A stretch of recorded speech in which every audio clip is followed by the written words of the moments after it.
সকাল সকাল এরকম ঝুড়ি ভর্তি ফুল দেখলে কার না মনটা ভালো হয়ে যায় বলো। তো মায়ের কাছে এলে তো পূজা দেওয়ার দায়িত্বটা আমিই নিয়ে নিই, তার কারণ গাছে এত পরিমাণে ফুল ফোটে যে আমার পূজা দিতে ভীষণই ভালো লাগে। তাই সকাল সকাল ফ্রেশ হয়ে আগে আর কি ঠাকুর ঘরটা সেরে নিলাম, তারপর বসে পড়েছি এখানটা একটু শনপাপড়ি নিয়ে শনপাপড়ি খাওয়ার জন্য।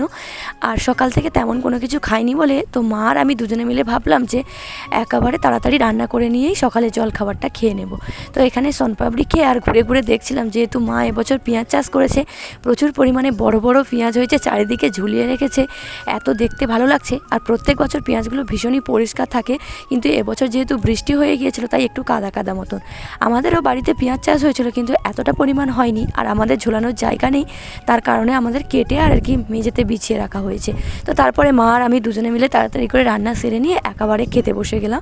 মা করেছিল ডিম ভাজা, চিংড়ি মাছ দিয়ে ঢেঁড়স চচ্চড়ি, আর এখানটা একটা মাছের ঝোল করেছিল। তো আমার তো ডিম ভাজা চচ্চড়ি দিয়েই খাওয়া হয়ে গেছিলো, ঝোলটা আর খাইনি। তো গাছে হচ্ছে লেবু হয়েছিল, গাছের টাটকা পাতি লেবু তুলে এনে কেটে আর এখানে নিয়ে নিয়েছি, এত সুন্দর সেন্ট ভরা ছিল। তারপরে খেয়ে নিয়েছি। খাওয়া দাওয়া করার পর এত গরম লাগছিল, এখন যেহেতু যা ভ্যাপসা গরম পড়ছে, সে সকাল সকাল স্নান করেছি, তাই আবারও একবার স্নান করে এখানটায় পাখার তলায় শুয়ে রেস্ট করছি।